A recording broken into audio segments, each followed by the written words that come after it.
In every war, the aggressor has an overwhelming advantage in the early phases. The nation attacked is rarely prepared for the aggressor's first strike. In the 1920s and 30s, the people of the United States gave little thought to war. The nation was geared completely to the pursuits of peace. But in 1940, the picture changed abruptly, and a year later, peace was only a memory.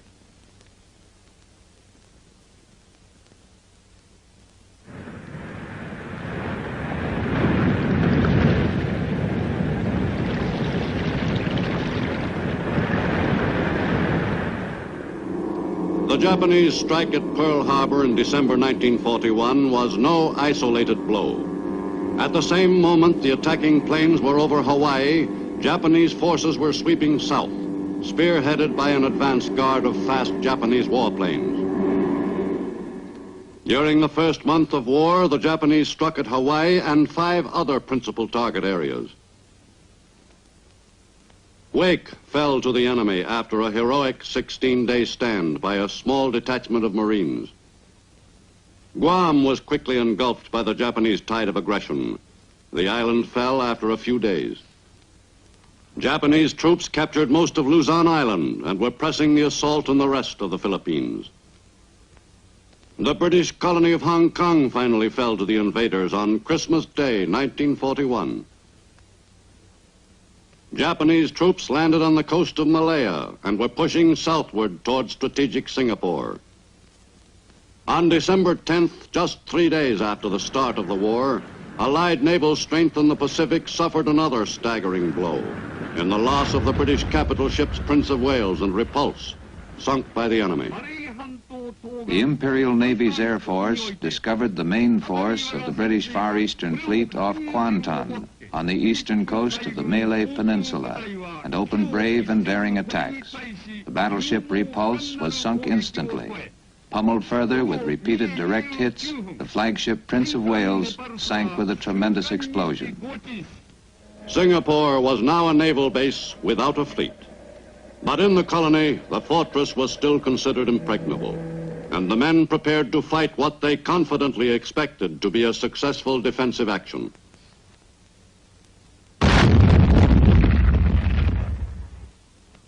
Morale in Singapore had dropped after the loss of Britain's 2 great warships. But it was still optimistically felt that even if the Japanese somehow succeeded in approaching Singapore, they could never take the island. This faith in Singapore's defensive strength soon led to a feeling of complacency. In the Dutch East Indies, defense preparations were somewhat more complex, since the island chain extended more than 1,500 miles. Native troops formed the principal garrison force. Most of the men were hastily trained in defensive techniques.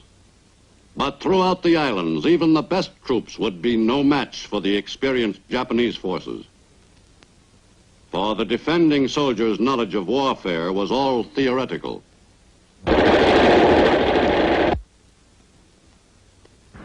The Japanese pattern of conquest called for an ambitious series of coordinated strikes and invasions before the Allied forces had a chance to recover from their initial shock. Even before December 8th, Japanese units were en route to invasions of the rich countries of Southeast Asia and the islands offshore. The success of these attacks depended to a large extent on the element of surprise. In the early morning of December 8th, Japanese troops headed for shore at a number of points along the coast in the northern part of Malaya. Thus, from beachhead several hundred miles north of Singapore was the campaign against that fortress begun.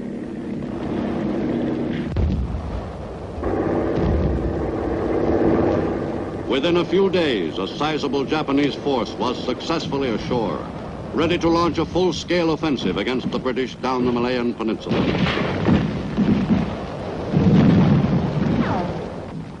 Additional Japanese troops moved southward into Malaya across the border from French Indochina, which Japan had occupied earlier, and from Thailand, which surrendered on December 8th. The advance down the peninsula to Singapore, 580 miles from Malaya's northern border, was made over rugged terrain. Japanese units encountered resistance by the defenders in the north of Malaya. But under the weight of the Nipponese attack, resistance weakened and the invaders gained ground quickly.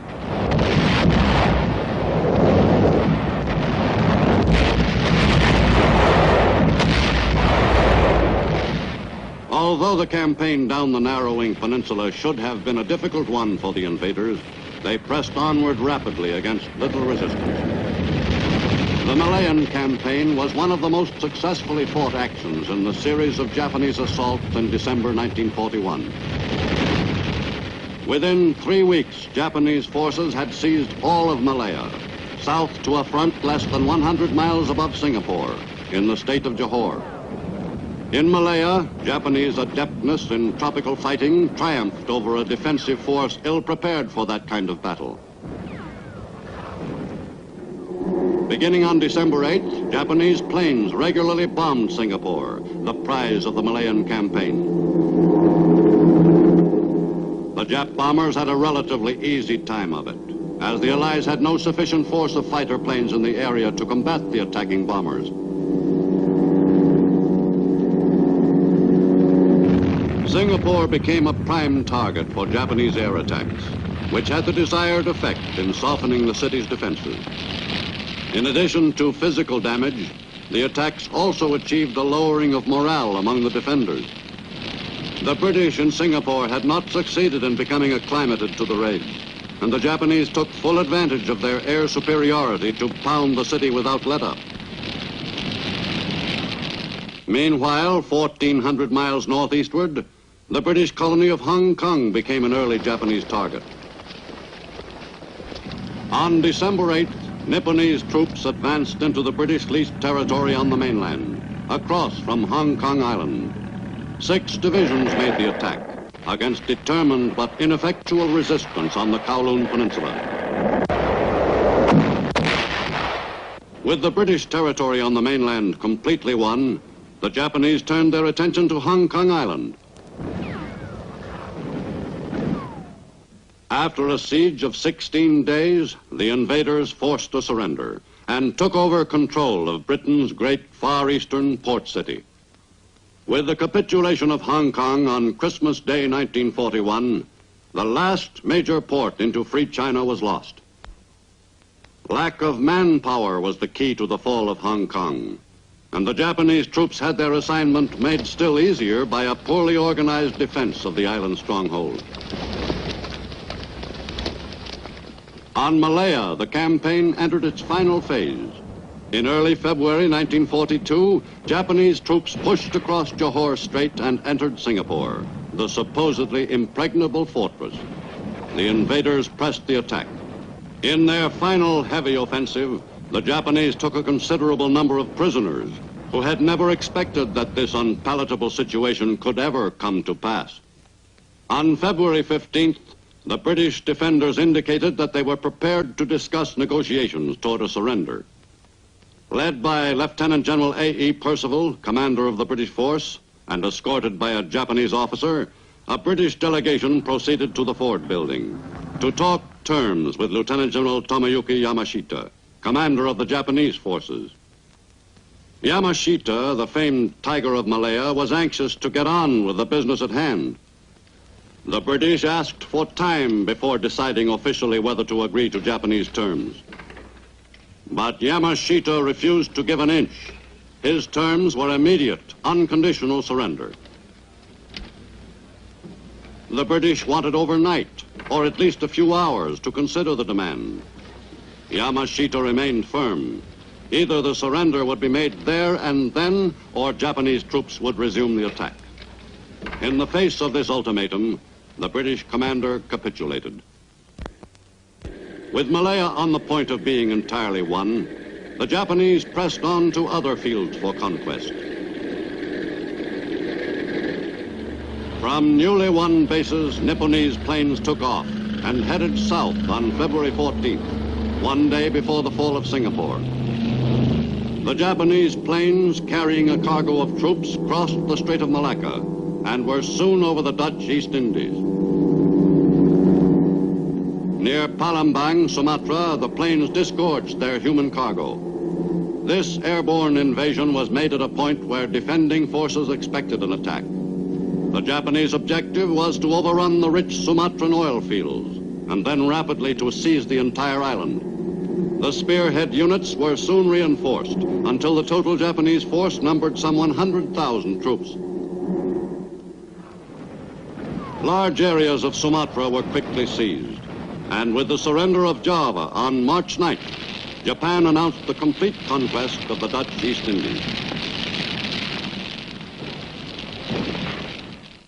Japan's program of aggression had extended its control to the very shores of Australia, only a few hundred miles from forward Japanese bases. Quick to capitalize on that proximity, Japanese planes again headed south as the advance force in the familiar pattern of conquest. On the morning of February 19th, 1942, a Japanese air striking force crossed the sea separating the Indies and Australia. The Aussies had their first intimation of the attack when the lead planes were spotted over Bathurst Island, just off Australia's northern coast. The first warning was sent at 9:37 a.m. By then, a large formation of enemy planes was crossing over Bathurst. The Air Raid Spotters Filter Center went into action at once and relayed the vital information relating to the plane's course to the Royal Australian Air Force. The RAAF sprang quickly to the defense of the port city of Darwin.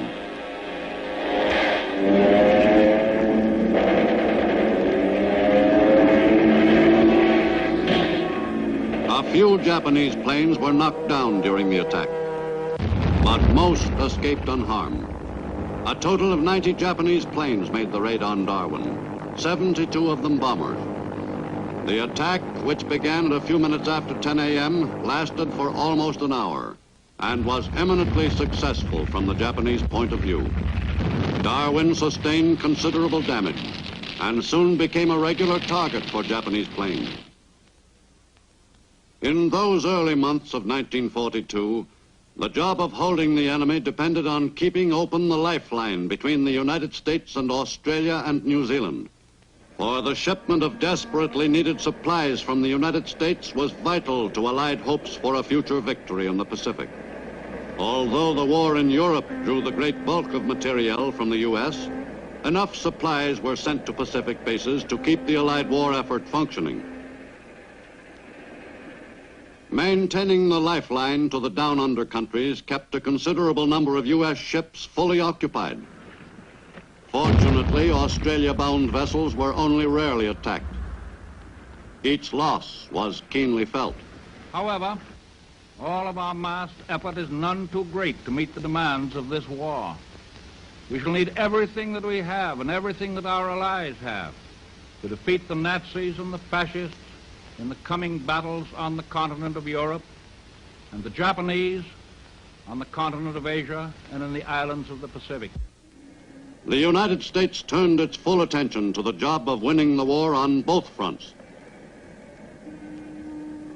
It was apparent that productive capacity would prove the deciding factor in the winning of World War II. Luckily, American industry was partially on a war basis at the time of the Japanese attack on Pearl Harbor. Lend-lease and defense appropriations had greatly accelerated war production before the U.S. was itself actively at war. The Pearl Harbor attack provided the stimulus to American industry to convert thoroughly to a war basis. In a relatively short time, the weapons and vehicles of war were being produced in quantities which would have been considered impossible half a year earlier. American industry was delivering the goods to Australia and Egypt, to China, England, and New Caledonia, to Persia and Alaska. American industry produced weapons and equipment not only for American armies, but for Allied forces all over the globe. Before the U.S. had been at war a year, American industry was producing more materiel than all the Axis nations combined. The U.S. was clearly supreme at the business of turning out the machines of war. Equally important was the job of training the men who were to use that equipment. Preparation for battle in modern warfare meant strenuous training for the men who were to fight it. Especially in the Pacific theater, the men had to be prepared for battle conditions and tactics that had no precedent in American military history. The gentle art of killing a man is to get him on the ground and kick him in this manner. See? Sir, and then when he comes back, get him through and I kick him. Now, come on, only you do that. Zip, come on. The business of becoming a knowledgeable fighting man required great versatility and techniques of attack. All right, men, get your guns loaded. We're going down this village street. Clean it out. I want you to remember the enemy's at the other end of the street. You want to move fast, keep under cover, and shoot him first. In those early months of the war, many soldiers were trained in types of warfare which they would never experience. Many units, later sent to the Pacific theater, had no training in jungle warfare. But thousands of soldiers and Marines were trained under actual battle conditions, with live ammunition. All this disagreeable training was to prove its value quickly, when the men found themselves in similar situations in combat against the enemy. In anticipation of a war in the Pacific Basin someday, the U.S. Marine Corps had been experimenting in techniques of amphibious warfare since the early 20s. Landing exercises had been part of the Marine curriculum for 7 years before World War II. With war in the Pacific a reality, the Marine technique of amphibious warfare was about to meet its sternest test. On both coasts of the U.S., new soldiers and Marines learned how to make a landing. And even more important, how not to make a landing.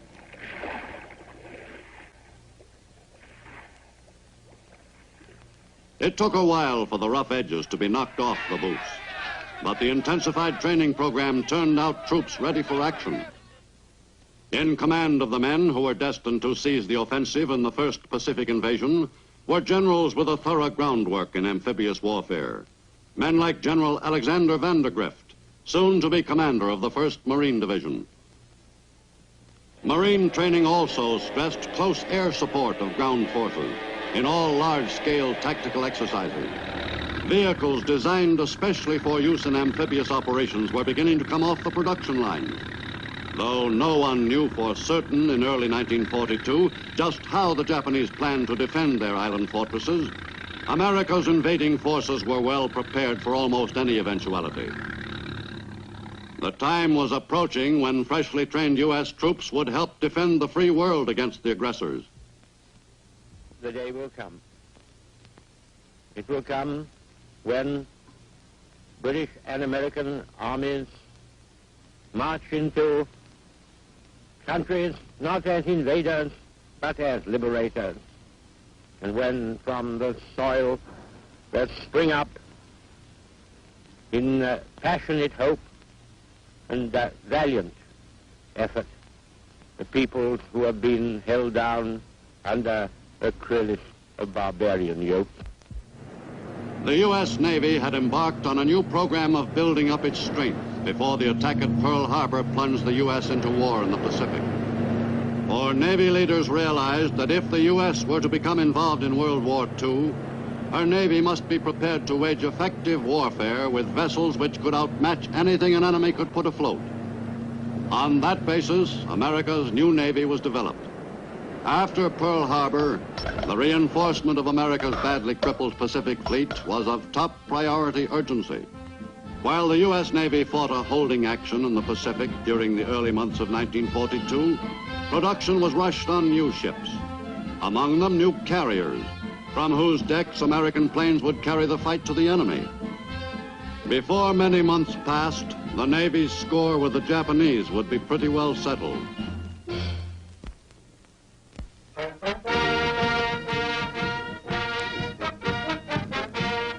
In May 1942, part of the 1st Marine Division left its training camp at New River, North Carolina, on the first leg of a journey that was to lead to the very shores of Japan itself.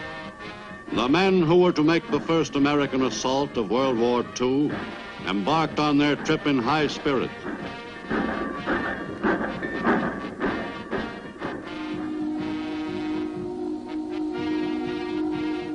On June 22nd, 1942, units of the 1st Marine Division left San Francisco, and the men took a long last look at the Golden Gate Bridge. For several weeks, their ship was to be home to the men of the 1st. The convoy headed west, bound for a destination known only to the brass. They weren't telling, but everyone on board had his own private hunch. Wherever it was, the men knew who would be there to greet them, and they prepared carefully for that occasion. All the men on board had been looking forward to that day for some time. Occasionally, the trip had its lighter moments. On many ships, ceremonies were held at the court of King Neptune on the day the equator was crossed. Those who were making their first crossing were initiated into the fraternity of shellbacks. Finally, the convoy prepared to put into the port of a friendly nation. From there, the last leg of the trip would soon be started. For many of the men, this was their first sight of foreign soil. Most of them had never expected to see a country as remote as New Zealand. The 1st Marine Division arrived at Wellington in mid-1942, and the stage was set for the launching of the first counterblow at the enemy. To the division's commanding officers, speed was a most vital consideration, for they were soon to find that they had only a few weeks in which to toughen up the assault troops in final training, to stage a rehearsal of the planned attack, and to complete the 7-day trip to the enemy-held island, designated as the objective to be seized. In Australia, as well as New Zealand, vital supplies from the U.S. were beginning to arrive in somewhat greater quantity. As the all-out attack against the enemy was mounted, the down-under countries were to grow into large bases, from which the fighting men in the forward areas would be supplied. With American troops firmly established on Australia and New Zealand, the enemy threat against the two dominions diminished considerably.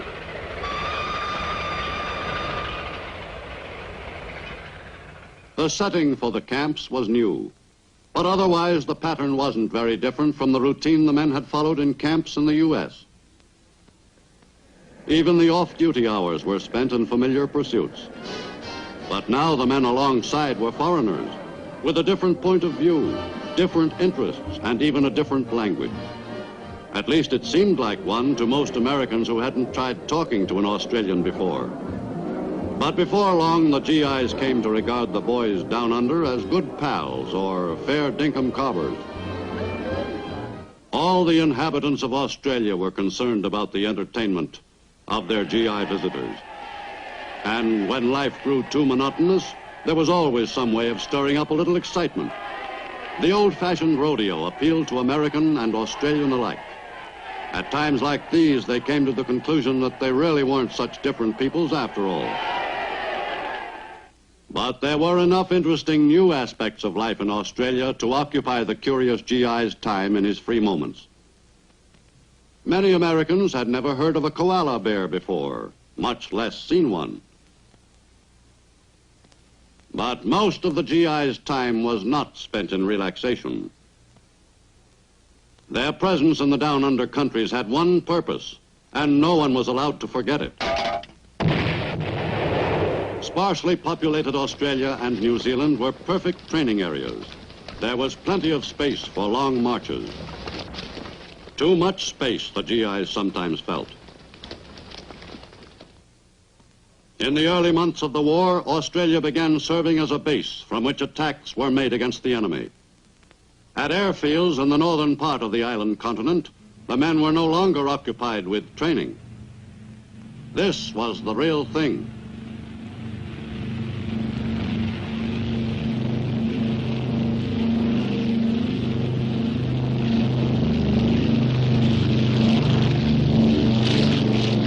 U.S. pilots kept the Japs in New Guinea off balance in those first bleak months of war. But these raids were only moderately harassing to the enemy.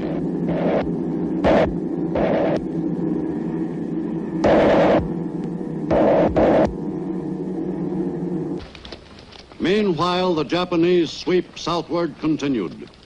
In the Philippines, invaded on the day of the Pearl Harbor strike, the Japanese consolidated their early gains and set about seizing control of all the island.